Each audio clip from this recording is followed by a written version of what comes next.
Muy bien, está grabando.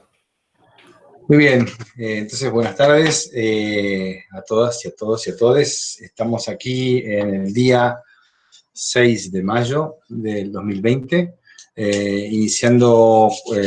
continuando, mejor dicho, la clase relativa a los temas de la unidad 3 que hacen referencia a los momentos analíticos, ¿no? Al momento explicativo, digamos, a esta perspectiva analítica en la caja de herramientas de la planificación social. Entonces, básicamente retomamos los conceptos que veníamos trabajando en la clase anterior relativos a que este momento explicativo tiene por finalidad indagar acerca, digamos, de los problemas que van a ser aquellos nudos, digamos, que van a ser abordados por los ejercicios de planificación. Decimos que tenemos en este momento del orden del ser y del orden, digamos, de la explicación y del análisis. Tenemos dos grandes momentos, uno de mayor globalidad en relación al objeto de intervención y uno de mayor especificidad. Estamos repasando, entonces este momento de mayor globalidad hace referencia a lo que llamamos análisis de situación, ¿sí? Y el momento de mayor especificidad en el cuadrante que combina lo analítico o cómo las cosas son, y el momento de mayor especificidad, la investigación de problemas. En esto hemos avanzado, digamos, en decir que le podemos entender a la situación como un entramado de vínculos que se establecen en determinadas situaciones sociales, que tienen un contorno, que tienen una historia, que tienen protagonistas y que esos protagonistas están referidos básicamente, digamos, a la idea del actor social. Habíamos definido actor social como aquel sujeto individual o colectivo que tiene recursos de poder para poder, perdón, que tiene recursos de poder para incidir en la situación de que se trate específicamente. En este sentido, lo que estamos planteando entonces es que este concepto de actor es central, porque en gran parte, al definir el conjunto de actores que conforman la situación, también se está haciendo un recorte del contorno de la situación, ¿verdad? Ahora bien, si imaginamos que la idea de situación es una idea que tiene que ver con un momento determinado y un espacio determinado, justamente la idea de un conocimiento o una explicación situada, digamos, tienen que ver con esta idea de que hay una articulación en las coordenadas de tiempo y espacio, ¿sí? Por lo tanto, tenemos actores, vínculos entre los actores, una serie de relaciones sociales que se dan en unas coordenadas de espacio y tiempo. ¿Cómo conocemos la situación, verdad? Entonces, una de las cuestiones claves es el tema de abordar el tema de quiénes son los actores sociales. Por eso decimos que en la situación las preguntas tienen que ver, digamos, por qué pasa lo que está pasando, por qué sucede lo que está sucediendo, por cuáles son las causas, las motivaciones, los condicionantes, los determinantes, ¿sí? Pero al mismo tiempo, por quiénes está pasando, es decir, en quiénes se encarnan esos procesos sociales que son los que estamos estudiando para tratar de pensar en transformarlos. Cuando estamos diciendo fenómenos sociales, procesos sociales, decimos todos los asuntos que forman parte de la agenda pública, ¿verdad?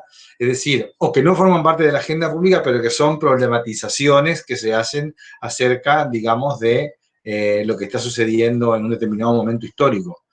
Por lo tanto, este es un momento de problematización tanto en el nivel más global como en el nivel más específico. En el nivel más global, podríamos decir que nosotros tenemos, por un lado, actores. Los actores son sujetos individuales o colectivos, como decíamos. Por lo tanto, una cuestión clave en el análisis de situación es procesar la subjetividad de los actores. Y para procesar la subjetividad de los actores es que hemos definido aquello del código analítico del actor, ¿verdad? Que tiene que ver con lo que se llama en el análisis estratégico un análisis posicional.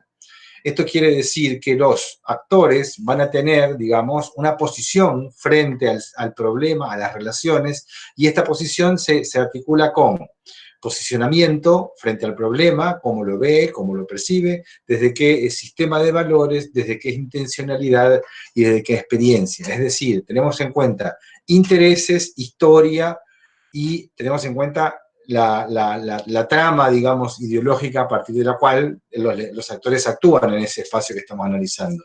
Estamos, por ejemplo, podemos decir que en los temas de pobreza, digamos, no solamente tenemos como actores, digamos, a los hogares en situación de pobreza, sino que tenemos también como actores, digamos, a la concentración a los empresarios que concentran, a los generadores de empleo y de trabajo, al mismo Estado en sus diferentes niveles. Tenemos varios actores que están incidiendo en una situación de pobreza. Es decir, que no solamente vemos un problema centrado en el sujeto que quizá lo padece o quizá lo sufre, sino que vemos en la trama más amplia en la cual este problema se genera. Esta subjetividad que trabajamos a partir del código analítico del actor, en el texto de Rovere y en otros textos podemos decir que se puede analizar a partir como de tres miradas. Una desde un análisis subjetivo, es decir, cómo veo yo las cosas, ¿verdad? Otra desde un análisis intersubjetivo, es decir, cómo esa verdad se va construyendo como una construcción de confrontación entre una perspectiva y otras perspectivas, es decir, como una síntesis de diferentes perspectivas que van observando el problema, viviendo el problema y comprendiendo y explicando el problema desde diferentes ángulos en la situación, ¿verdad? Y la otra es una tendencia, digamos, a un análisis más objetivante. Y ahí sí lo que hacemos es entonces tratar de descubrir en la información social, en los sistemas de información social, cómo podemos ver reflejados estos actores. Entonces, por ejemplo, en el caso de la pobreza, podríamos decir que un análisis más objetivante, ¿no?, podría ser las mediciones de pobreza por línea de pobreza, por necesidades básicas insatisfechas, por la pobreza multidimensional. Es decir, son mediciones que a través de ciertas categorías nos permiten objetivar, digamos, el fenómeno de la pobreza. ¿Para qué es necesario objetivarlo? En gran medida para hacer mediciones, para entender también cómo esas mediciones han ido variando en el tiempo, y ahí incorporo dos elementos. Primero, los problemas no se presentan de manera franca y transparente al observador o al actor que planifica, ¿sí? Por eso es necesario una actitud investigativa. Por eso este momento es explicativo, es investigativo, es descriptivo, ¿sí? Por ello mismo, digamos, esta actitud, en términos de Rovere, dice que la situación es opaca. Las relaciones sociales precisan de ser develadas en su profundidad, digamos, no nos vamos a quedar con la apariencia de los problemas, sino que es necesario profundizar en las explicaciones a partir de la combinación de condicionantes y determinantes, de causas, de elementos motivantes de las situaciones. En este sentido, la idea de la opacidad, digamos, se puede trabajar a partir de dos elementos. Uno, la investigación, específicamente, digamos, acerca de cuáles son los estudios del estado de situación que estamos analizando, cuáles son los antecedentes, cómo se han estudiado en otros lugares del mundo, en otras situaciones, y también a través de la intervención, ¿sí? En política pública muchas veces empezamos a conocer y a profundizar en el problema a partir de las propias intervenciones, que siempre, digamos, se dan o en un plano de las urgencias o en el plano de la gestión corriente del Estado, y en esa gestión corriente del Estado, que es una gestión que tiene un tiempo, que tiene una historia, se ha producido conocimiento respecto de las situaciones específicas. Podemos decir, a ver, en la Secretaría de Producción, en el área de producción animal, se conoce cómo ha sido la producción lechera en la provincia de Entre Ríos en los últimos 40, 50 años. ¿Por qué? Porque hay personas y equipos que se han ocupado de ese tema a lo largo, digamos, desde la creación de la Secretaría de Producción, ¿verdad? Y esos actores que se han ocupado en el gobierno, en la provincia, en el gobierno provincial, han estado en relación con las cooperativas lecheras, con los productores, con las empresas, de manera tal que ya ahí tenemos, entonces, una idea de que la intervención, ¿sí?, nos permite conocer esa situación que estamos queriendo trabajar. Entonces, investigación, ver el estado del arte y el estado de situación del conocimiento en ese tema, y por el otro lado, la intervención. Y para redondear esta idea, digamos, es que las situaciones, como están situadas, como tienen una coordenada de espacio y tiempo, esos dos elementos, como vimos en las estructuras epistemológicas en planificación, son elementos clave. El espacio, como decíamos, siempre en planificación estratégica es un espacio que se disputa. Por lo tanto, estamos hablando de un espacio que es un espacio que puede ser geográfico, territorial, por ejemplo, las políticas lecheras de producción lechera en la provincia de Entre Ríos. Estamos haciendo un recorte territorial, ¿sí? Entonces allí territorio va a estar semejado a provincia de Entre Ríos. Ahora sí decimos, cuando estamos diciendo producción lechera, estamos haciendo un recorte dentro de la producción, ¿sí? Y allí ya podemos decir que es un recorte también simbólico. ¿Por qué? Porque las áreas de producción, digamos, en la provincia o en cualquier espacio, digamos, ya hacen referencia a actores que están digamos, armando la trama de ese espacio simbólico. Entonces tenemos allí, digamos, producción lechera, producción ganadera, producción apícola, producción avícola. Entonces fíjense que allí hay como diferentes espacios que combinan lo territorial y lo espacial, ¿sí? La idea, perdón, lo territorial y lo simbólico, ¿no? Cuando decimos espacios simbólicos es que a veces los actores configuran espacialidades que no siempre coinciden con lo territorial, ¿sí? Y finalmente esta idea del tiempo, ¿no? Decimos que las situaciones tienen un devenir, ¿no? Es decir, las situaciones no están estancadas. Nosotros en planificación social no trabajamos con una foto, intentamos trabajar con una película, porque justamente la idea de trabajar con la foto era la idea de la planificación más tradicional, que interesaba una foto, interesaba que esa foto nos daba una posibilidad de hacer un diseño, y ese diseño se armaba y se entregaba a los decisores. Nosotros decimos que, como para nosotros la planificación es remover los obstáculos que se oponen al diseño, entonces tenemos que tratar de entender cómo es la película. En esa idea de la película versus la foto, es que trabajamos con el devenir. Y ahí tenemos, digamos, claramente, digamos, dos instrumentos. Uno es el análisis de tendencias, ¿sí?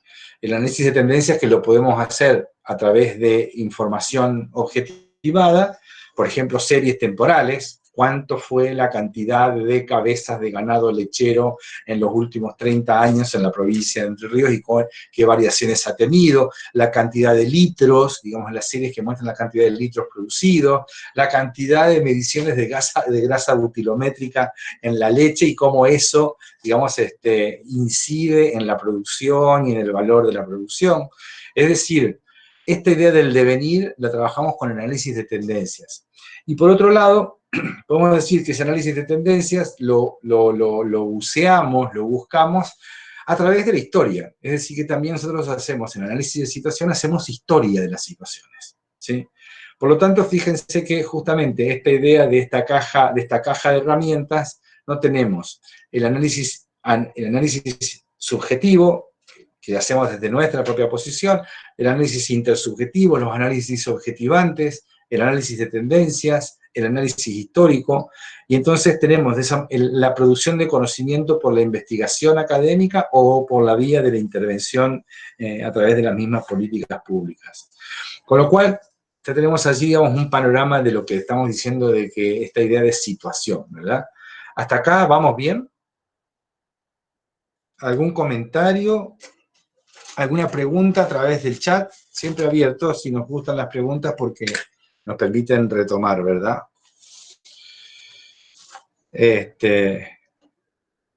Hola, Sí. ¿se escucha? Sí, se escucha, Rocío. ¿Cómo estás? ¿Cómo va? Muy bien. Bien. Yo me había quedado con esto de la opacidad transparencia que toma de Tesla.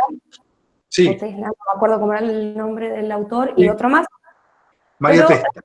Ajá, él lo nombraba desde esta idea de, también de Foucault, desde el poder como no poder. Sí. Como ver a los actores sabiendo que los mismos actores pueden actuar con poder, conscientes de aparentar no tener poder. No sé si lo entendí bien. No lo quise poner en el foro porque no estaba segura de entenderlo. Bueno, a ver, está muy buena muchas gracias por traer esto, porque la verdad es que cuando decimos las relaciones sociales entre los diferentes actores, estamos incorporando precisamente, decimos, a ver, que los actores tienen una posición, tienen una ideología, tienen una historia, una experiencia, ¿verdad? Y tienen un interés, una intencionalidad, esa intencionalidad está vinculada exactamente a la misma definición de actor, que actor es aquel sujeto individual o colectivo que tiene recursos de poder, ¿sí? Entonces, claro que sí que el poder está presente en este análisis situacional y también en la idea de develar la opacidad, ¿verdad?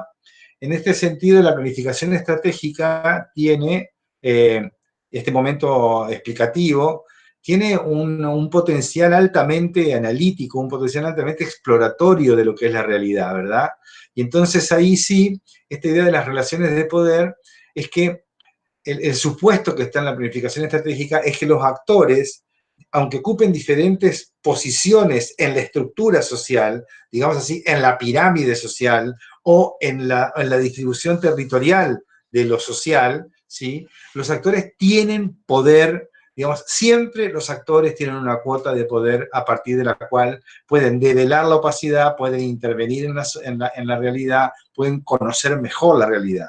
Así que sí, muchas veces esta idea de acceder a estudios, la idea de manejar información, la idea de poder construir explicaciones sobre la realidad está expresando relaciones de poder, ¿sí?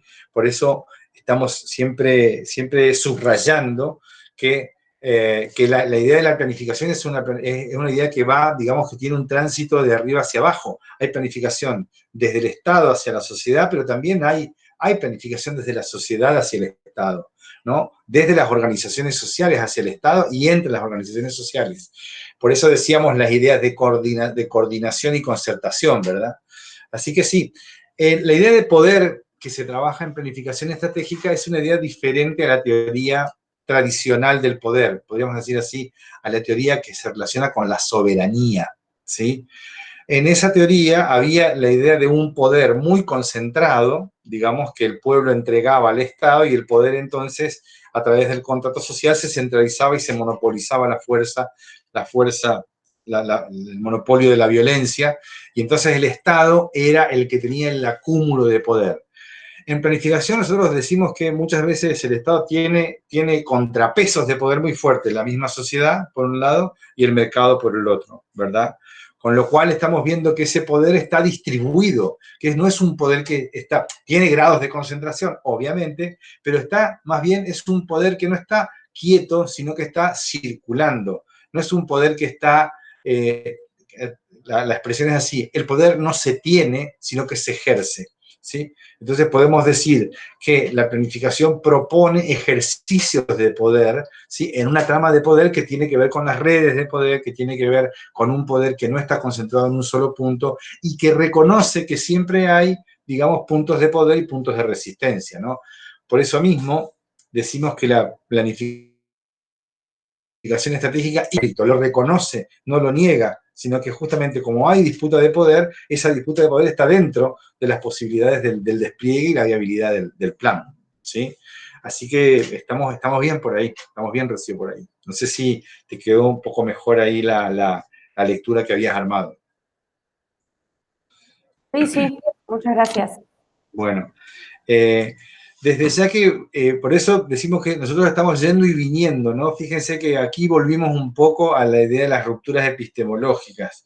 Nosotros estamos siempre revisando las herramientas de la planificación porque tenemos aquello que mencionaban los colegas de la vigilancia epistemológica, es decir, tenemos que estar todo el tiempo viendo en cada momento de la caja, en cada uno de los momentos de estas cajas de herramientas, viendo de que no estamos, digamos, volviendo a las cajas de herramientas de la planificación tradicional, ¿sí? Entonces, ahí me parece que como para poder avanzar un poquito más en este momento explicativo, podemos ver, si Maxi, podemos ver ahí la presentación que subimos al campus y que ustedes deben haber visto. Ahí habilito compartir pantalla, así la podemos empezar a ver. Buenísimo.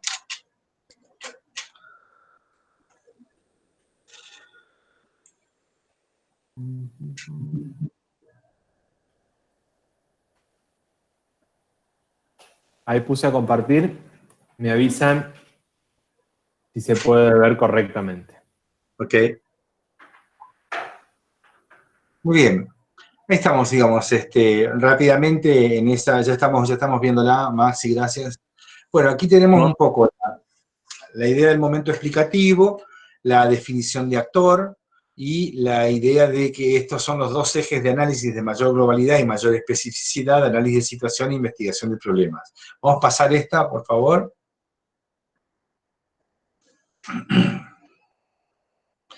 En el análisis de situación, entonces teníamos la idea de que estamos diciendo que la situación es esta representación, digamos, de esta realidad compleja de relaciones sociales entre varios actores, entre múltiples actores, que tiene además múltiples dimensiones. Así tenemos algunas de las características del código analítico del autor, de la perspectiva posicional, ¿verdad? Entonces, y las preguntas, ¿quiénes somos nosotros que estamos planificando? ¿Quiénes son los otros que están involucrados en el proceso de planificación o en el asunto o en el tema de la planificación? ¿Y cuál es el espacio en el cual estamos interviniendo, verdad? La delimitación de un cierto espacio que es tanto territorial como simbólico, como estábamos diciendo. Pasamos a la siguiente, por favor, porque ya estamos en condiciones de ir avanzando, ¿verdad? Por favor, si el equipo quiere hacer agregados, con gusto, ¿verdad?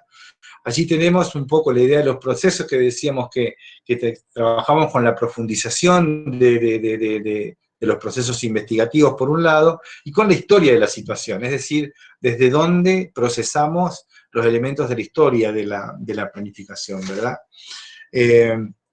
Esas son las dos ideas de que también, junto con que tenemos el concepto de situación, el concepto de actores en la situación que nos trazan un contorno. Actor son aquellos que tienen recursos de poder, con lo cual las relaciones de poder están allí, digamos, y no solamente de poder político, sino poder de todo orden. Y estas dos que son, digamos, como dos herramientas más, que es la idea de conocer la historia, de dónde viene el problema, y al mismo tiempo, digamos, tener una idea, una estrategia investigativa fuerte para profundizar en el estudio. La siguiente nos va a ir introduciendo ya, digamos, en esta idea de actor que veníamos diciendo, y cómo se trabaja, digamos, trabajamos básicamente a partir de la herramienta del mapa de actores, que es una cosa que un concepto que habíamos mencionado. El mapa de actores es una herramienta que a la misma imagen, digamos, de un mapa de una ciudad, a la misma de un mapa geográfico, el mapa de actores nos permite ver la articulación, digamos, de quiénes son, podríamos decir, entre comillas, los personajes de ese escenario, ¿verdad? Fíjense, la idea de situación es una idea bastante semejante a la idea de un escenario, donde se representa, digamos, un conjunto de relaciones, y ese conjunto de relaciones lo que estamos haciendo es tratar de conocerlas, de develarlas, de entenderlas, ¿verdad?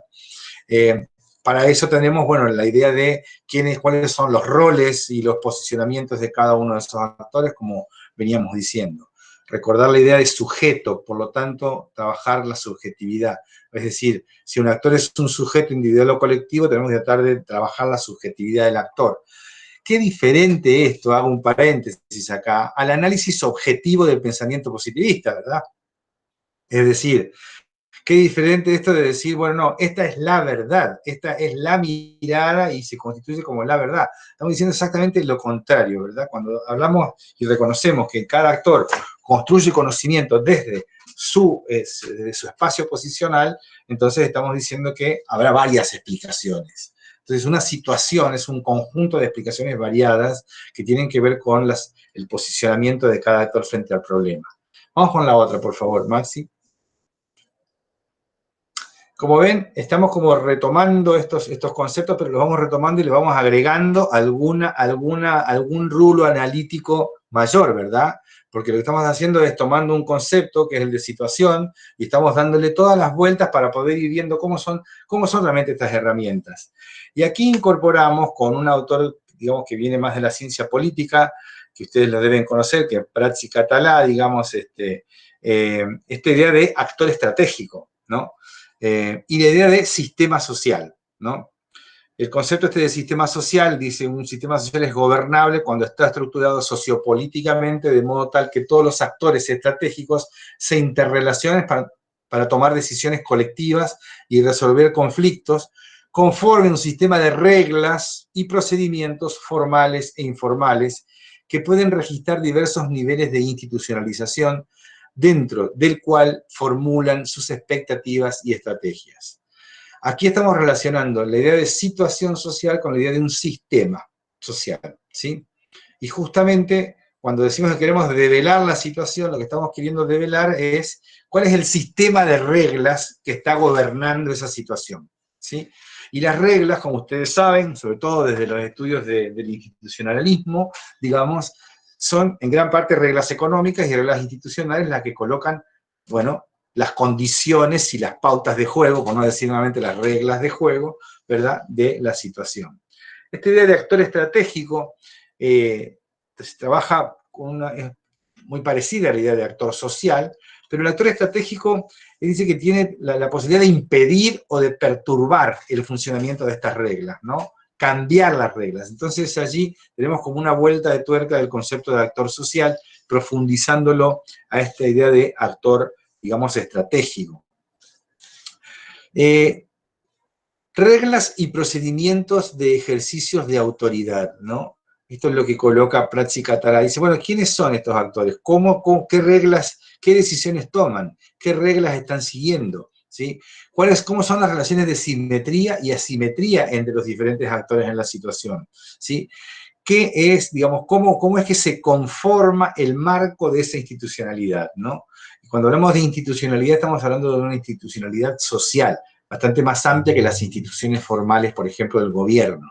Las instituciones, las empresas son también instituciones. Las organizaciones sociales, por ejemplo, de beneficencia, son también instituciones. Es decir, no estamos hablando solamente de las instituciones creadas por la Constitución Nacional, Provincial o la Carta Orgánica de un municipio.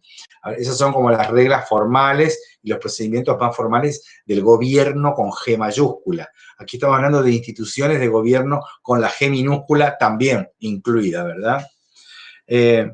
Entonces, allí lo que tenemos son capacidad de control de funciones públicas, control de factores de producción, control de información y de ideas, posibilidad de producir movilizaciones y autoridad moral o de convocante o de liderazgo convocante, digamos que son también parte de estos recursos de poder, ¿verdad?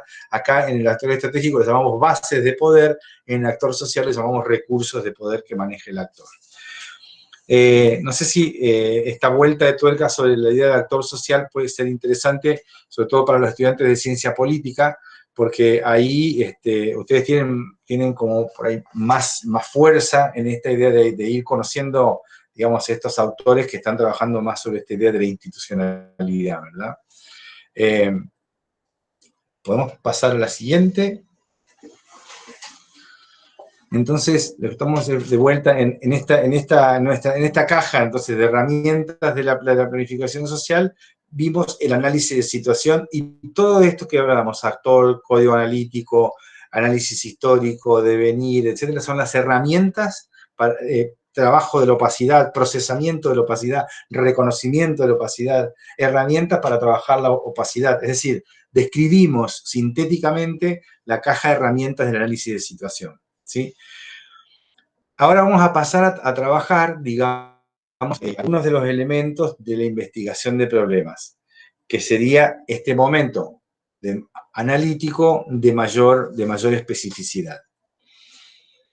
Para tratar de incorporar, digamos, rápidamente una idea de una conceptualización de problemas, siempre disparamos la palabra brecha, ¿verdad? Así que no. Entonces, la idea de brecha nos permite siempre describir una situación que no es simple de describir, porque los problemas, nosotros siempre decimos que los problemas sociales estrictamente no existen en la sociedad, sino que la sociedad nos presenta situaciones que son problematizadas por un sujeto, ¿sí? Por lo tanto, ese sujeto está, digamos, recortando arbitrariamente o fundadamente un pedazo de la realidad y ese recorte que hace lo describe como un problema, digamos, en determinado momento, ¿no? Entonces ahí lo que tenemos básicamente es que esta idea de brecha es una brecha entre la realidad observada por un determinado observador y lo que debería ser esa realidad. Por lo tanto, la idea del problema siempre es una idea que está en un punto intermedio entre un momento explicativo o analítico y un momento normativo, ¿sí? Es decir, nada se transforma en un problema si no hay un deber ser para poder oponérsele a esa situación, ¿sí? Justamente el análisis del problema es la transición entre el momento analítico y el momento normativo, ¿sí? Es del momento explicativo y es del momento analítico. ¿Por qué? Porque aquí estamos profundizando en la explicación del problema, ¿sí? Cuanto más profundizamos en la explicación del problema, es que mejores condiciones de pensar el deber ser el problema vamos a tener. Es decir, cuanto más conozcamos cómo las cosas son, mejor vamos a tratar de entender cómo las cosas deben ser, ¿sí? Esas definiciones están articuladas casi con una relación lógica. Uno define la brecha, digamos, y esa brecha es cómo las cosas son y cómo las cosas deberían ser, y siempre en esa idea de problema están presentes, digamos, 4 elementos, como lo vamos a ver con mayor dedicación y profundidad más adelante, que son, primero, las manifestaciones del problema. Es decir, un problema se expresa a través de ciertas manifestaciones, de ciertos indicadores, de ciertos descriptores, y estos descriptores justamente lo que hacen es mostrar la situación problemática. Otro elemento de un problema social son que el problema siempre involucra o está articulado con un actor social o con varios actores sociales, ¿sí? Entonces, manifestaciones, descriptores, indicadores del problema por un lado, esos indicadores no son objetivos, sino que están enredados en tramas de relaciones sociales y con actores sociales que los protagonizan. Y por el otro lado, la variable de tiempo y espacio, que como siempre estamos hablando de problemas situados, tenemos que decir que eso es en qué momento, desde cuándo sucede y en qué lugar está sucediendo. Entonces ahí tenemos que la investigación de problemas supone una profundización de una estructura explicativa sobre un recorte específico de la situación, ¿sí? Entonces, para decir, decíamos en la clase pasada, la situación de salud de la población argentina es una cuestión, pero si decimos la situación de salud de la tercera edad es un recorte, ¿sí?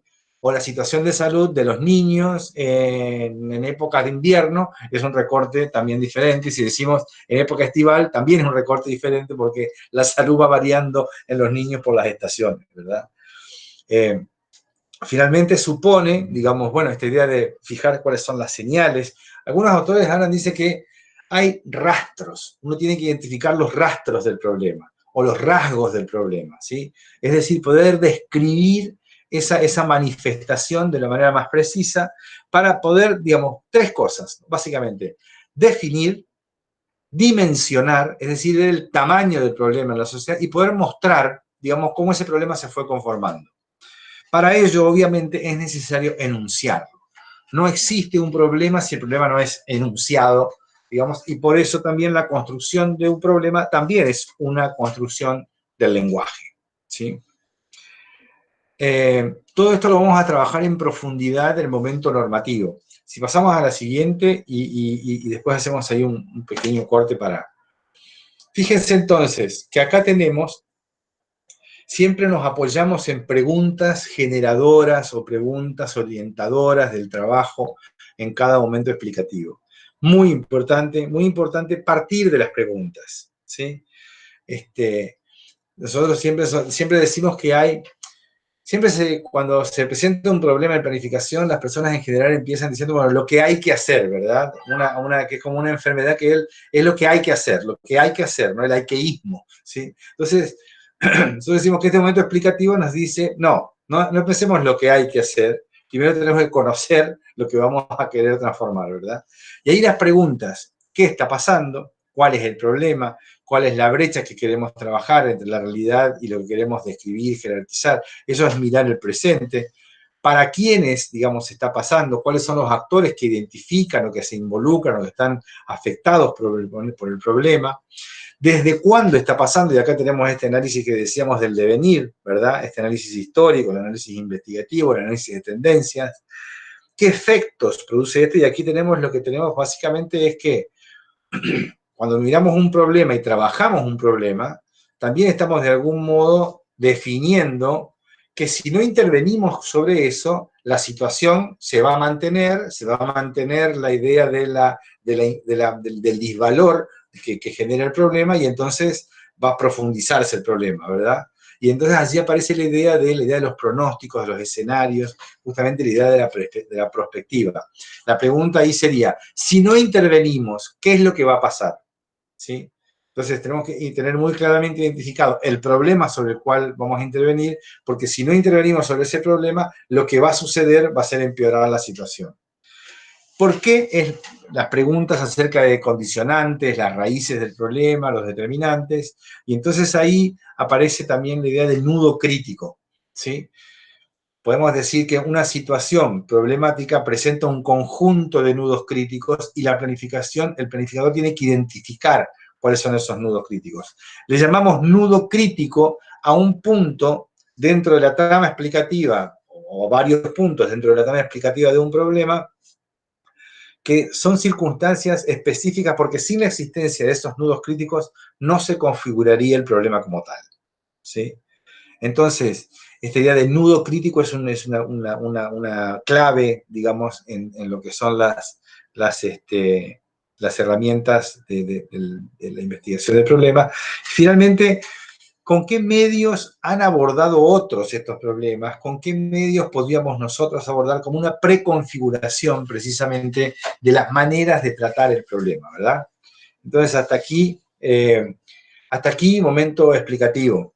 Les proponemos una ronda de comentarios para ver si estamos todos más o menos allí, en nuestros espacios particulares, en nuestros espacios de hogar, si estamos más o menos conectados con el hilo de la explicación, del momento explicativo.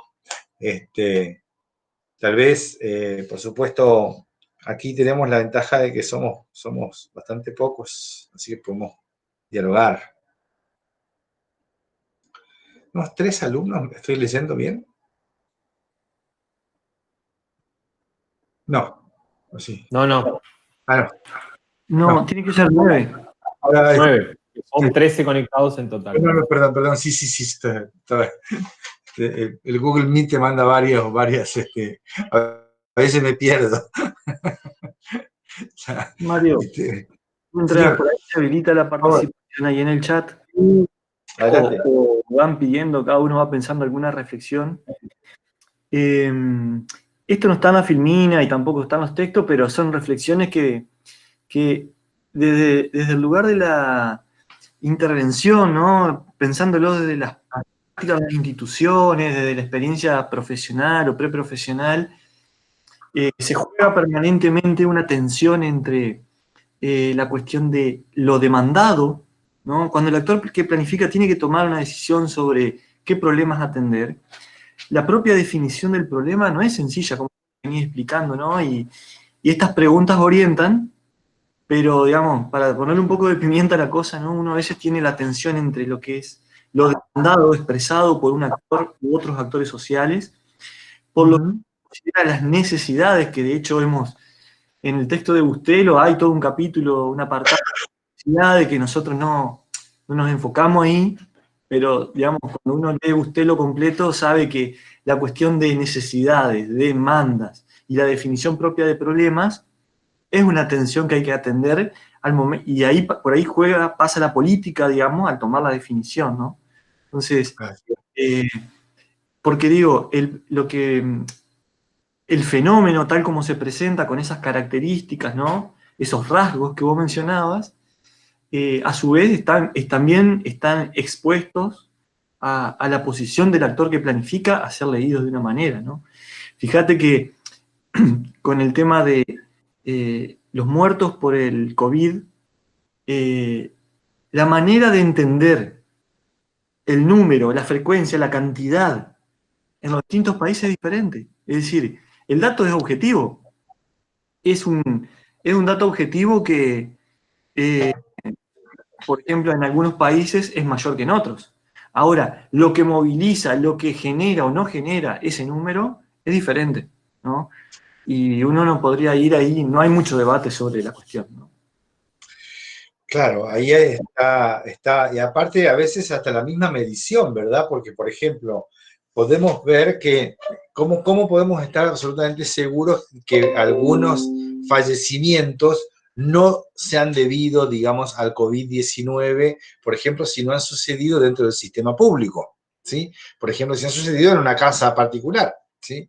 Entonces, bueno, hay toda una serie de cuestiones también sobre eso. Claro que esta idea de las necesidades, digamos, por supuesto que trae la idea de que hay necesidades sentidas por los actores sociales y que se manifiestan, necesidades que a veces no están manifiestas, pero están sentidas. Y hay un juego también, digamos, no solamente de necesidades, sino también de derechos. Todo este juego de enfoque de necesidad, enfoque de derechos, también contribuye a la idea de la problematización. Obviamente, como decía bien Rubén, digamos que me parece que no es una cuestión obvia, digamos.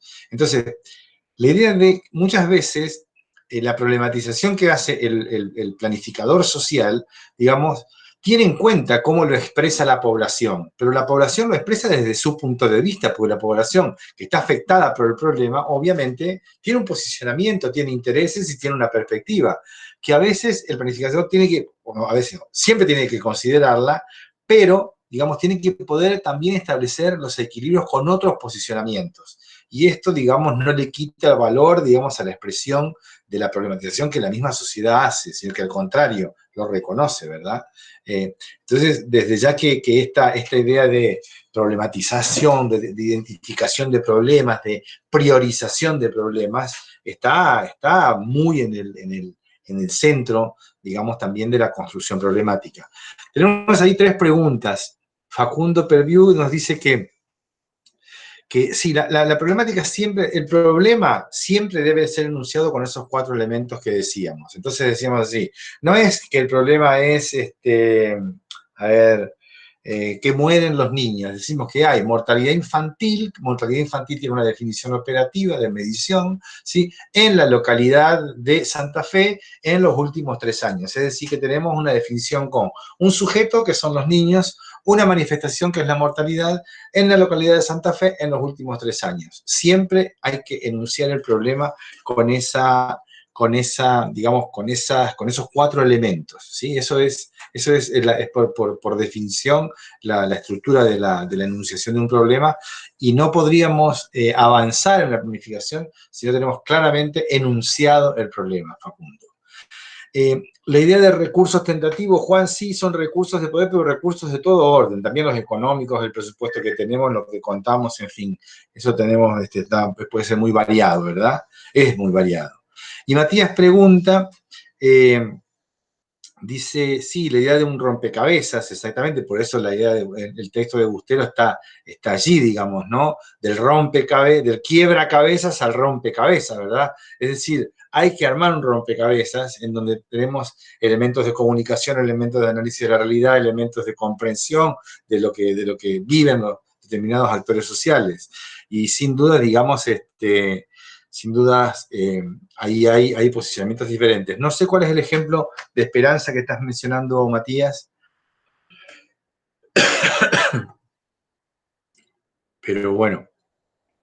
Francisco dice que pensaba en análisis subjetivo de la situación y qué mirada se termina imponiendo.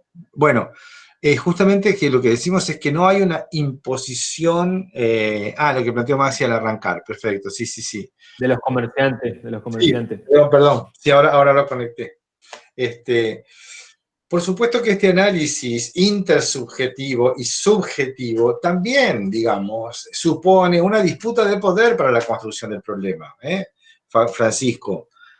No problematiza, digamos, a ver, los problemas para colocarlos como problemas de políticas públicas son justamente, hay que tener, digamos, incidencia, y hay que tener incidencia de poder para poder instalar un problema en la agenda pública y además para poder, digamos, además avanzar en que ese problema de la agenda pública o de la agenda comunicacional pase a la agenda pública y pase a la agenda de la gestión, ¿sí?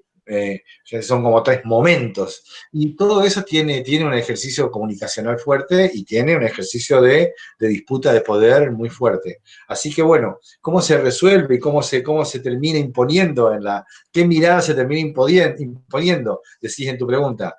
Se termina imponiendo una conjugación de miradas, ¿verdad? Justamente, eso es lo que decimos, el análisis intersubjetivo. Y ahí el planificador más experto es el que tiene la capacidad de poder entender, ¿no?, cabalmente los motivos de los diferentes posicionamientos, porque si uno entiende los motivos de los diferentes posicionamientos, podrá entonces ponerse, digamos, metodologías de planificación que empiecen a trabajar el conflicto. Justamente lo que decimos es que la planificación gestiona el conflicto, ¿sí? Por favor, más preguntas, más comentarios, el equipo está abierto. Un comentario, Mario, en línea con lo que estabas diciendo. Me parece que a los fines didácticos de esta presentación es muy importante que no perdamos de vista que estamos analizando el momento explicativo, momento analítico, y que podamos, a los efectos prácticos, podamos entender cómo operan estas dos dimensiones, es decir, cómo opera la dimensión del análisis de situación y no olvidarnos que estamos en una primera instancia más general, más panorámica, en donde buscamos aprender y apropiarnos de una mirada más colectiva, tanto en lo que pasa en relación con el tránsito de la historia, el contexto social y cómo operan los actores que están presentes en un determinado entorno. Y la segunda dimensión del mismo momento, que es el de la identificación de problema, donde si recurrimos a las preguntas, podemos ver que lo que son las preguntas que están en este momento en pantalla, como generadoras del trabajo del momento explicativo, nos sirven para poder dialogar y operar tanto en el análisis de situación como instancia panorámica, como en el momento de la identificación de los problemas como instancia más particular, en donde ya opera un recorte justamente en función de las decisiones que tomemos para construir ese problema. Y ahí aparece con mucha claridad la importancia que tiene la enunciación de un problema. No importancia en términos de que podamos decir que hay una correcta o incorrecta enunciación de un problema, sobre todo si estamos hablando de un problema público, de un problema social, con toda la complejidad que ello conlleva, sino justamente, y en relación a lo que creo que estaba preguntando Francisco hace un ratito, esta idea de enunciación nos tiene que permitir dar cuenta y poder mirar que en esa misma enunciación se tiene que expresar o se expresa la conjunción de la mirada colectiva de los distintos actores, la mirada subjetiva de cada uno de los actores y cómo pone o no determinados intereses y cuotas de poder en juego.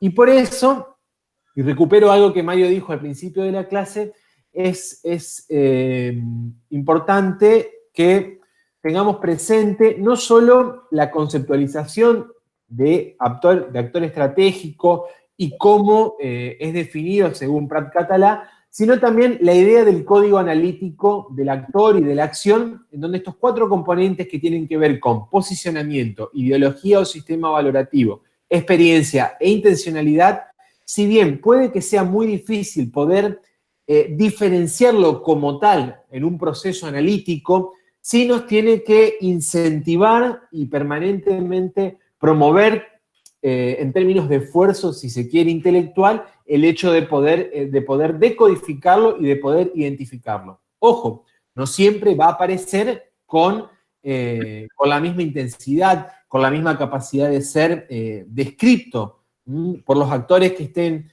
digamos, dando vuelta a una determinada situación, o en el caso de si nos ponemos en situación de planificadores, asesores, técnicos, colaboradores de un equipo. Pero siempre ese esfuerzo intelectual tiene que estar, porque es lo que le va a dar, digamos, la potencia a la enunciación del problema, que va a permitir alimentar y retroalimentar las siguientes instancias del proceso de planeamiento. Y cierro diciendo, en este tipo de aseveraciones ustedes van a poder encontrar y entender la riqueza que tiene el planteo, si se quiere, metodológico y pedagógico de Matus y de Rovere en esta idea de pensar momentos y no pensar etapas, ¿no? Ustedes van viendo cómo, así como nosotros por lo menos intentamos en el transcurso de las clases ir yendo y viniendo entre los conceptos y entre los momentos, también estamos tratando de mostrar que ese mismo juego se da en el propio proceso de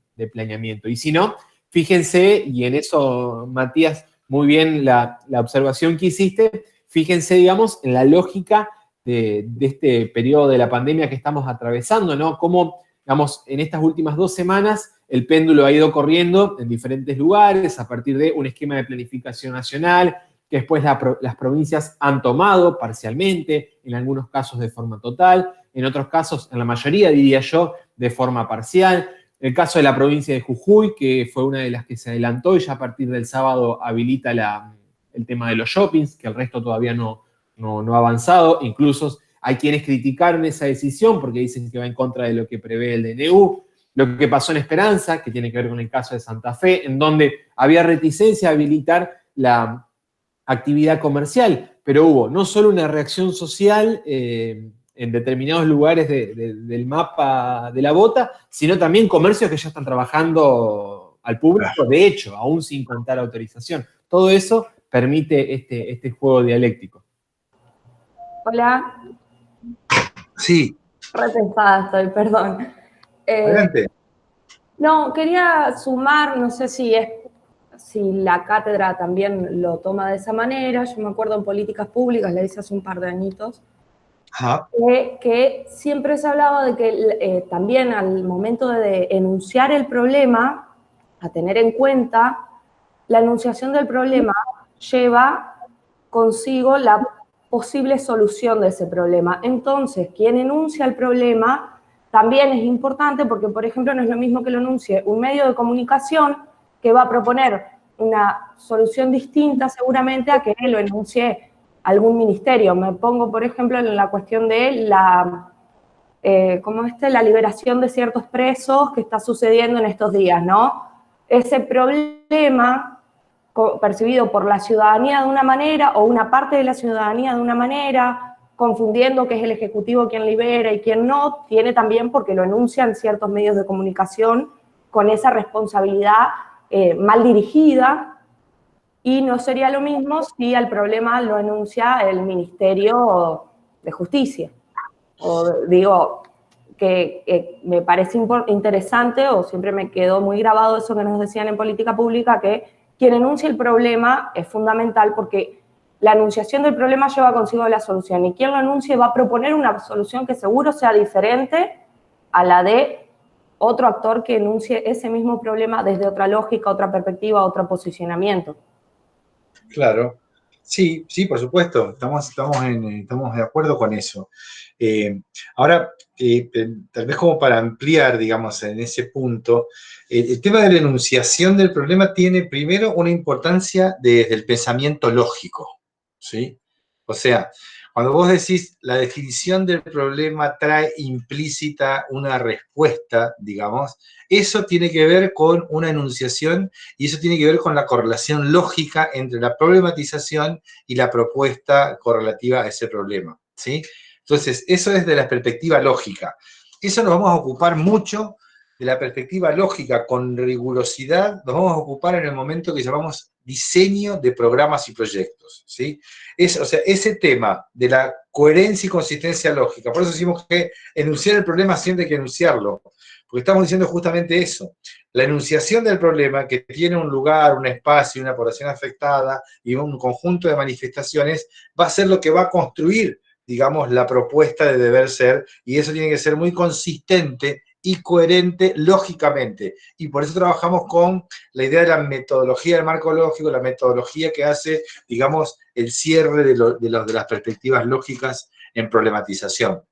Ahora, ya que mencionás el tema ¿no? Que entonces este tema de la liberación de presos, que algunos medios lo dicen de una manera, lo dicen de otra, pero ¿por qué no pensamos un análisis estratégico de esto? ¿Sí? Entonces, yo diría, si pienso un análisis estratégico de esto, tengo que ver diferentes posicionamientos. La pregunta es, el funcionario que tomó las decisiones respecto de la liberación, ¿no sabía que había medios es que son actores estratégicos que se oponen al gobierno, que iban a tomar esta decisión, que no fue comunicada ni por los medios oficiales y que inclusive hasta el propio presidente termina enterándose en una reunión en Olivos. No hubiera sido estratégico imaginarse que la prensa, que está esperando justamente que el gobierno cometa errores, va a tomar esto, digamos, y lo va a expresar de una manera que va a poner en aprietos y en tener que salir a dar explicaciones al gobierno. El análisis estratégico, nosotros tenemos que usarlo, digamos, por supuesto que posicionándonos, pero tratando de entender cómo es el juego entre dos, justamente el juego de dos actores estratégicos. Cómo esos actores pueden interferir en las reglas, pueden modificar las reglas, tienen recursos de poder para, cuando decimos incidir en la situación, también la incidencia puede ser, a ver, en términos del lenguaje político más corriente, embarrar la cancha, complicarla, confundir, desviar el eje de atención, crear una cortina de humo, a ver si nos entendemos, ¿sí? Estamos haciendo la traducción del lenguaje metodológico al lenguaje de la política, digamos, más del día a día, Rosario? Diga. Incluso pienso esta cuestión del funcionario que tomó la decisión, claramente tampoco pensó en cuál es el poder o el rol o ese poder de intervenir que tenían los jueces que deciden qué presos. Exacto. Porque no es la misma lógica la de un juez que la de otro dentro del sistema, y algunos decidirán liberar a personas que tal vez robaron alguna vez y que cumplieron una condena muy larga, y otros decidieron liberar personas que abusaron sexualmente de niños. Claro. Entonces, bueno, no claro. pensar sobre qué juez recaería la decisión de liberación de ciertos presos, también es parte de, creo, el análisis estratégico, ¿no? Ellos tienen un rol importante.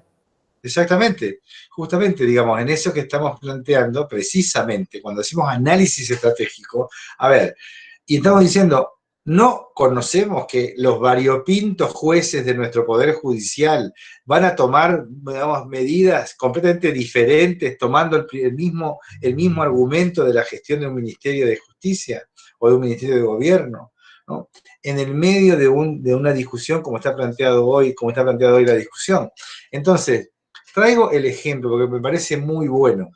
Los jueces, además, eran otro actor estratégico a tener en cuenta. No se iban a quedar cruzados de brazos, no iban a ser obedientes, iban a posicionarse desde sus posiciones que ya vienen teniendo. Es decir, justamente acá estamos mirando el devenir de estas cosas. Nos puede sorprender que algunos medios del poder concentrado más mediático hagan uso de este discurso para atacar el gobierno. ¿Nos puede sorprender?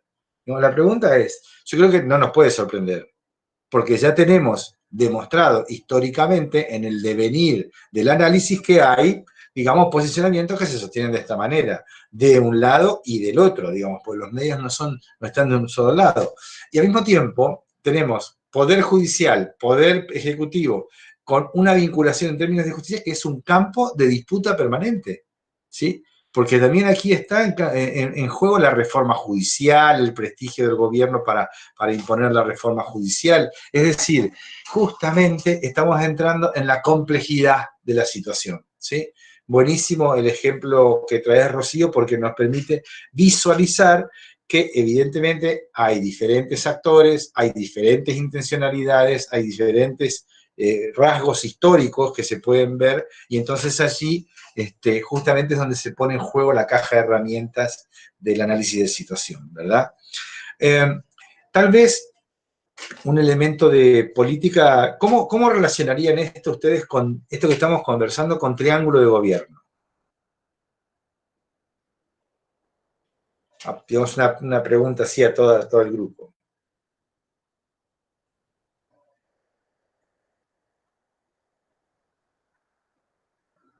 Recuerdan que el triángulo de gobierno estaba conformado por propuesta de gobierno, capacidad de gobierno y gobernabilidad del sistema, ¿no? Y que justamente la caja de herramientas de la planificación lo que hace son colocar a disposición elementos, ¿verdad?, de análisis, de diseño y de construcción de estrategias en la planificación, ¿no?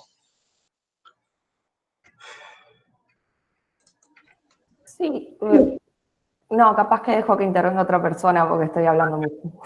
No, podés intervenir perfectamente. Todo. No, pienso que claramente lo que en esta situación puntual, sobre lo que un gobierno con este proyecto, pongámosle, o esta decisión no tiene gobernabilidad de sistema, es sobre la misma justicia. Se supone que son independientes. Sabemos que no, que en nuestro país eso es un gran engaño, pero que en este caso sí la justicia se juega a independiente porque gran parte del sistema judicial no coincide con este gobierno.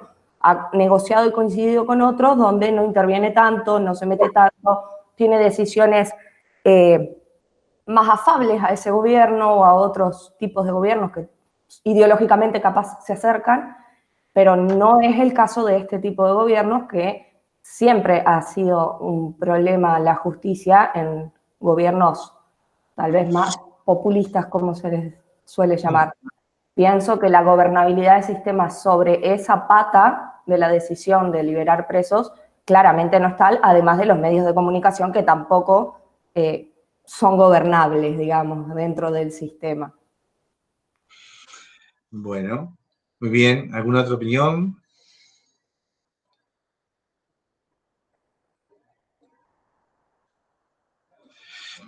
Tal vez como para plantear, a ver, por ejemplo, si uno se pone a analizar el posicionamiento y desde dónde, por ejemplo, el macrismo ganó las elecciones, digamos, cuando ahí en 2015, ¿no? Un poco la idea es que el macrismo tenía una idea de que la problematización era en la macroeconomía. Resolviendo los problemas macroeconómicos resolvíamos el resto de los problemas, ¿verdad?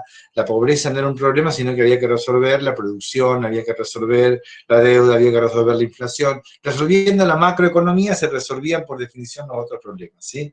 Entonces fíjense cómo hay una valoración.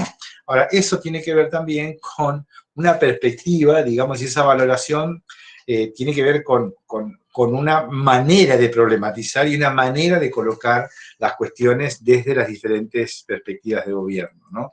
Y por el lado de la capacidad de gobierno también podríamos seguir este análisis. Solo que querría, digamos, en este punto tal vez avanzar en la clasificación de los problemas sociales que hace Matus, porque puede ser, oh, hola.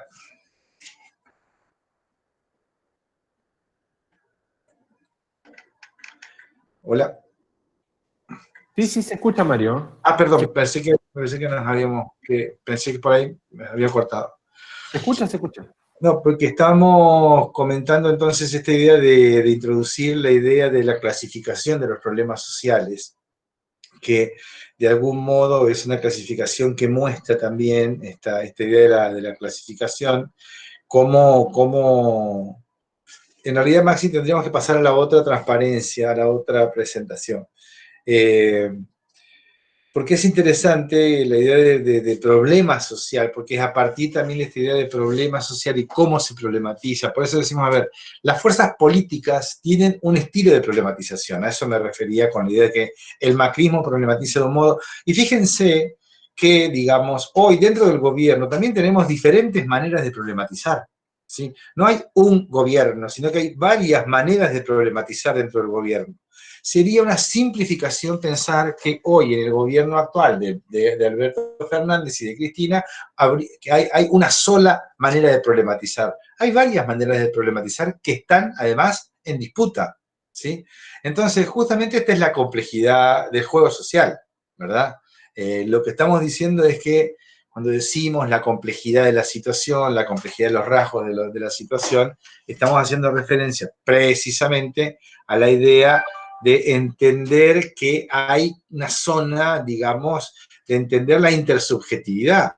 Porque no podemos decir el gobierno, porque también dentro de la estructura del gobierno se armó una gran discusión en relación al tema de liberación de presos. Con lo cual, esto que no está ni bien ni mal, es que hay una complejidad. El gobierno no es un actor monolítico, ¿sí? hay disputas de poder adentro de la estructura del Estado Nacional, y esto es así en esta fuerza política y en todas las fuerzas políticas que gobiernan los estados. Es decir, hay diversas traducciones de las relaciones de poder, ¿sí? Entonces, por ejemplo, por eso el concepto de actor estratégico y de reglas de juego es tan interesante y es tan importante, ¿sí? Ni hablar, por ejemplo, de las capacidades de gobierno, ¿sí? Porque justamente las capacidades de gobierno se juegan en cómo es que, digamos, los diferentes actores tienen en cuenta el juego de los otros actores dentro de una determinada situación, ¿sí? Y la idea de gobernabilidad del sistema no es una idea de control absoluto de todas las variables del sistema, ¿sí? A ver, uno podría decir, en la democracia, ¿es bueno que un gobierno tenga gobernabilidad sobre el sistema de comunicación y sobre la prensa? Digamos, ¿no? No, aparentemente no. La democracia exige, digamos, un sistema de prensa que sea lo más variado posible, ¿sí? Entonces, la idea es, digamos, la gobernabilidad hay que tener gobernabilidad sobre un conjunto de reglas porque no puede ser un desquicio, digamos, ¿no? La idea es que justamente la gobernabilidad del sistema no es un control absoluto sobre las situaciones, porque además sería bastante ilusorio pensar que cualquier gobierno puede tener un control, digamos, absoluto sobre toda y cada una de las condiciones de gobernabilidad, ¿verdad? Siempre hay variables que se escapan porque son variables que están, digamos, manejadas por otros actores sociales. Se comprende un poco entonces la idea del juego social, ¿sí? Bueno, vamos a avanzar con esta idea de los problemas en gestión pública y en planificación estratégica. Matus, Rovere, también Mario Testa. Perdón, ahí estamos, Mario, compartiendo la otra presentación sobre investigación de problemas y la clasificación de problemas. Está. No sé si se puede ver. Se ve muy pequeñito, me parece, pero lo que interesa es la otra, la clasificación. Esto lo podemos pasar porque vamos a volver sobre eso, ¿sí?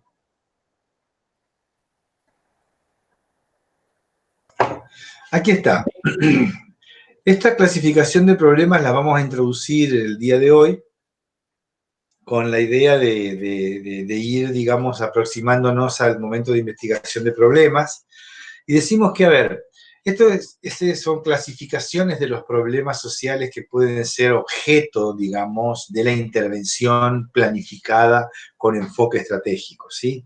De verdad que también allí hay una idea de problema social en planificación, ¿sí?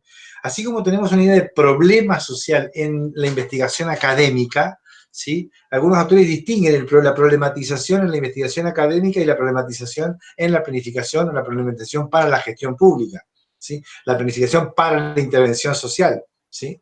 Entonces, esta idea de la problematización es toda una cuestión que digamos, requiere de un ejercicio de criterios y de definir criterios para poder entenderlo. Un primer criterio para distinguir los problemas hace referencia, ¿sí?, a precisamente, digamos, que el actor que planifica se encuentra casi siempre se encuentra dentro de una determinada organización social o una organización institucional o una estructura política o un área del Estado, ¿sí? Este actor que planifica, entonces, está dentro de una organización, que puede ser, decíamos, una empresa, un Estado, una organización social.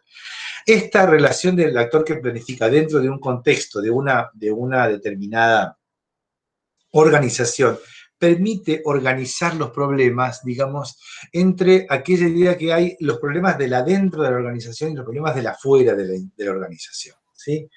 Esto es una clasificación clave para profundizar en la explicación de problemas, ¿sí? El criterio, entonces, que no está escrito en la transparencia, pero que dice que hay problemas terminales y problemas intermediarios, ¿sí?, es el criterio a partir del cual, digamos, el espacio de definición de los problemas. El espacio de definición de los problemas se hace en relación al posicionamiento del actor dentro de una determinada organización.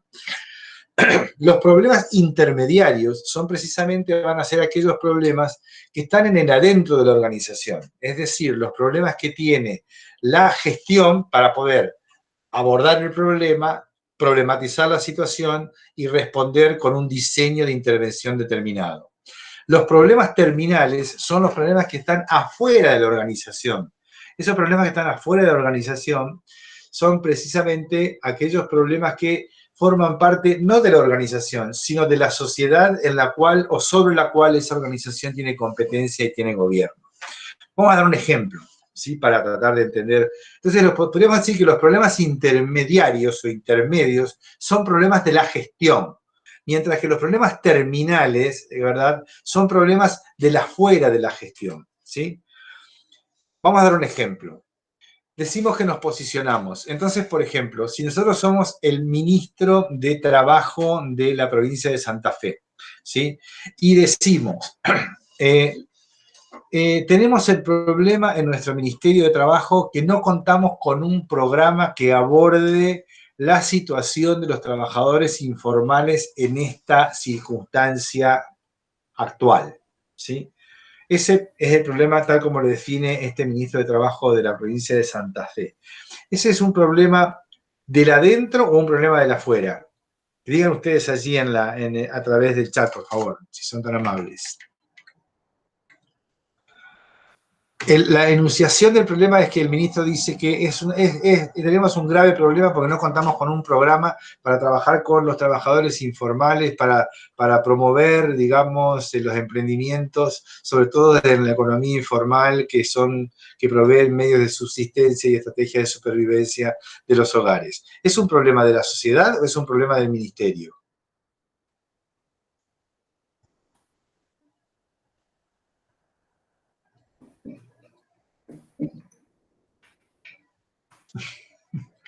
Un misterio parece ser. Ernesto dice que es de la sociedad. Gracias, Ernesto. Bueno, ¿y por qué pensás que es de la sociedad? Fíjate, el ministro está sentado en su ministerio y él dice, nuestro problema es que no tenemos un programa para trabajar con los trabajadores de la economía popular, de la economía informal. ¿Es un problema del ministro o es un problema de los trabajadores de la economía informal? ¿Cómo lo ven? Ernesto dice que es un problema de la afuera. Como está enunciado, ¿no? Estamos hablando de la importancia de la enunciación de los problemas. Ajá. En este caso dirías, en todo caso, que es un problema del ministerio, Ernesto, ¿verdad? Sí, del ministro, porque el que no cuenta con el programa es el ministro, ¿sí? Fíjense que entonces ese es un problema del ministro. Si el ministro gobierna sobre el ministerio, tiene que simplemente, si no tiene un programa, tiene que diseñarlo y hacerlo, ¿sí? Diferente es si enunciamos el problema de la siguiente manera.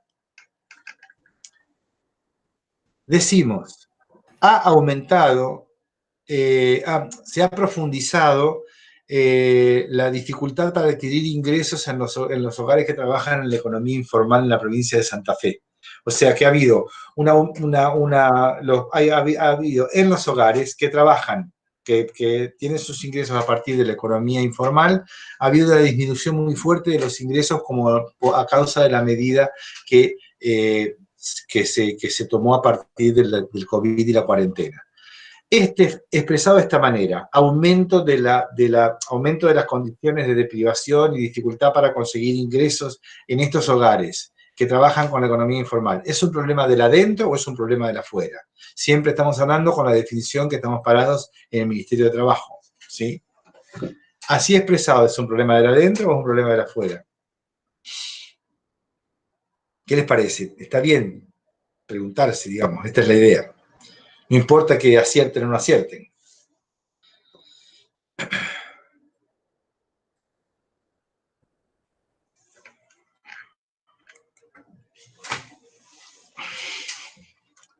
Es un problema del afuera, ¿sí? No es un problema sobre el cual el ministerio tiene que operar, pero es un problema que le está sucediendo a los hogares que obtienen sus ingresos por la economía informal. Entonces estamos hablando de un problema del afuera, ¿sí? Es decir, entonces tenemos problemas del afuera, problemas del adentro. Los problemas del adentro los llamamos intermedios o problemas de la gestión. Problemas del afuera son aquellos problemas que están, digamos, dentro de un área de competencia de una organización, pero que no están adentro de la organización, sino que la organización se ocupa de esos problemas que están en el afuera de la organización, ¿ok? Para eso, el Estado se organiza en sectores y en ministerios, ¿sí? Ahora, los problemas no son los problemas del adentro los que se deben priorizar, sino que los problemas del adentro, digamos, son los que se deben trabajar para poder abordar los problemas de afuera, ¿sí? Esta es una clave en planificación. No sé si el equipo de cátedra quiere hacer algún agregado sobre esta clasificación de problemas del adentro y problemas del afuera en respecto del organismo, digamos, del actor social que está planificando. Simplemente que ahí en el cuadernillo 3, digamos, también que se ha sugerido para la bibliografía, ¿verdad? Siempre en las recomendaciones, cuando uno va al momento de diseño de programas y proyectos, un fuerte criterio ordenador para el diseño de programas y proyectos es pensar en el afuera, es decir, justamente esto que se está hablando, ¿no? De que el pensar en el fenómeno, en la problemática que afecta a la población, que da a su vez el sentido a las instituciones a veces en las cuales uno trabaja, ¿no? Entonces, eso ayuda mucho a organizar para pensar las actividades, los resultados, los objetivos, ¿verdad? Y eso a su vez tracciona para remover, visibilizar y, ¿por qué no?, también atacar directamente o tensionar sobre un ordenamiento interno, ¿verdad?, para responder mejor hacia eso. Perfecto. Claro, exactamente. Estos criterios de clasificación de los problemas lo que hacen es ordenarnos y nos hacen indagar, digamos, realmente sobre qué tipo, porque ustedes se imaginan un ministro que esté trabajando solamente todo el tiempo sobre sus problemas intermedios, sobre sus problemas de gestión, digamos, no va a impactar en la sociedad, ¿verdad? Es decir, justamente por eso esta es una clasificación tan importante. Otra clasificación. Sí. Por ahí, no sé si para aportar, adelante. por ahí se puede pensar en que esta distinción entre problemas terminales e intermedios puede también llevar un paralelismo entre los fines y los medios que se utilizan para los fines, ¿no? Identificando los problemas terminales con los fines y los problemas intermedios con los medios que se dan para alcanzar los fines, viéndolo desde el punto de vista de por ejemplo, una organización pública, si tiene problemas en sus fines, es decir, en su producción, qué es lo que produce, cuál es el resultado que está buscando, que se espera, es porque está atacando un problema que es terminal.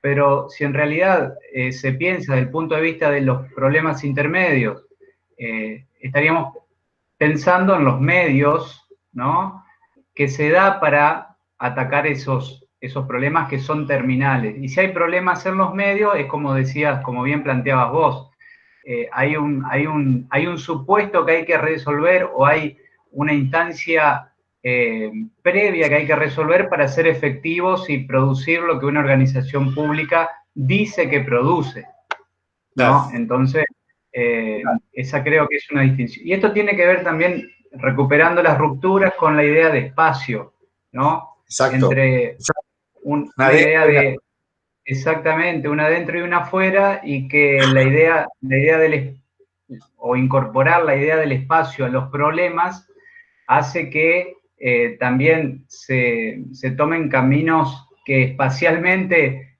son divergentes, digamos. Un ministerio no puede quedar paralizado porque diga que tiene problemas intermedios.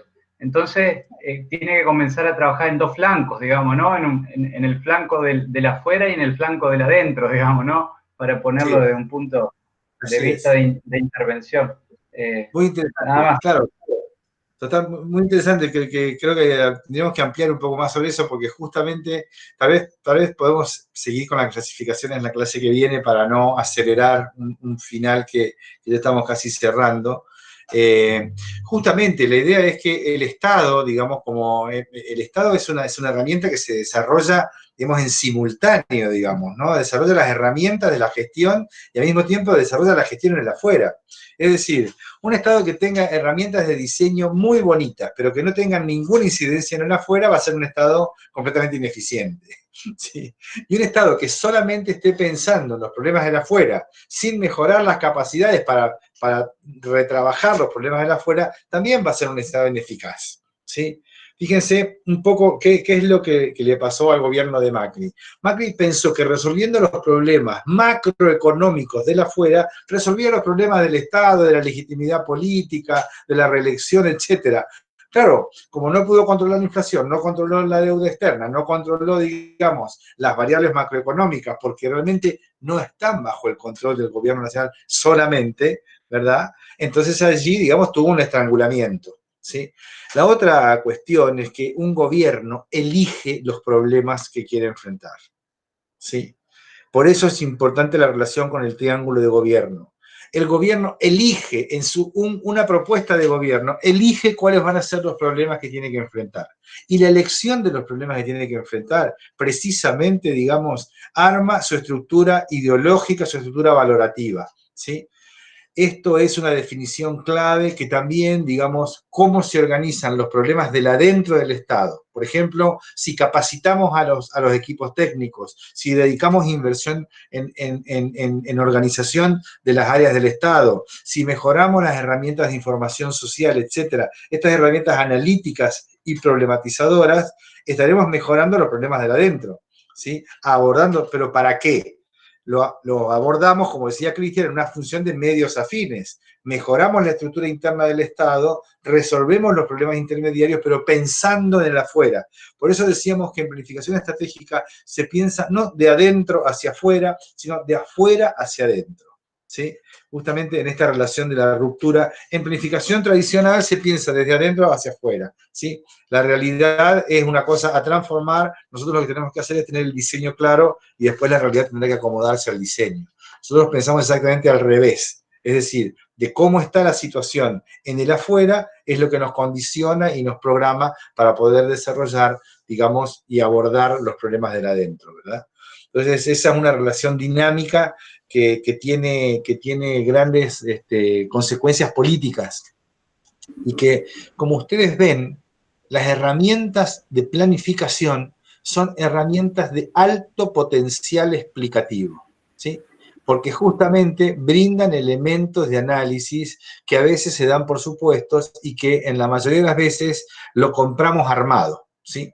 O lo compramos armado por paquetes de teoría, ¿sí? Lo compramos armados por paquetes políticos o lo compramos armado porque no tenemos la capacidad de preguntar y repreguntar a la realidad que siempre es más compleja de las respuestas simples que suelen ofrecer, digamos, tanto los productores de la política como los medios de comunicación.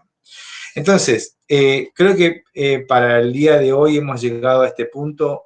Si a ustedes les parece, podemos ir, si no hay preguntas, podríamos ir cerrando la clase de hoy. ¿Algún comentario, alguna pregunta, alguna duda que tengan ustedes allí respecto de estos temas? Estamos ahí como pudiendo compartirlo.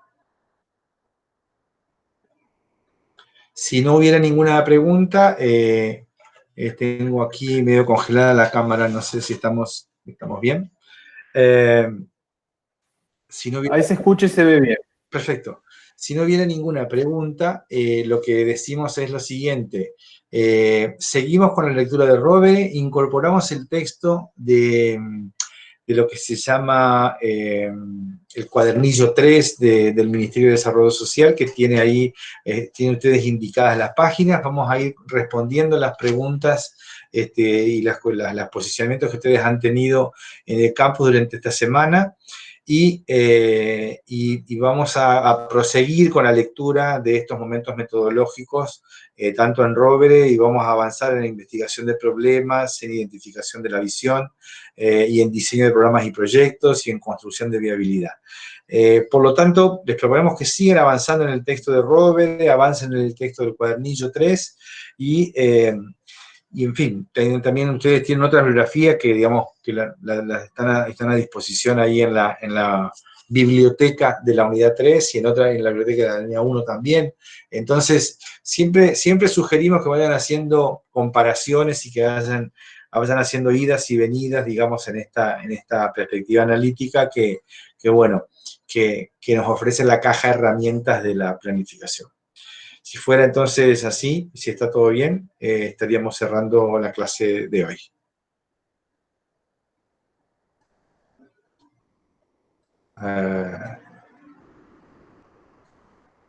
Hola. ¿Estamos bien, Mario? Bueno, perfecto. Entonces, sí, tengo congelada mi pantalla, no los estoy viendo. No, todos los estudiantes están poniendo que bien, bárbaro, profe, Bueno. todo claro, Bueno, no hay preguntas. Bueno, bárbaro. Entonces, perdón, pero tengo congelada mi pantalla está congelada. Entonces, perfecto. Seguimos con las lecturas. Nos vemos ahí, vamos a ir dialogando un poquito más ahora. Intensificamos el diálogo dentro de los foros, ¿sí? Pero seguimos en la misma tónica. ¿De acuerdo? Muchas gracias y será entonces hasta el miércoles que viene. Muy bien. Hasta la próxima. Gracias, Cristian, gracias, Rubén, gracias, Maxi. Adiós. Hasta la próxima.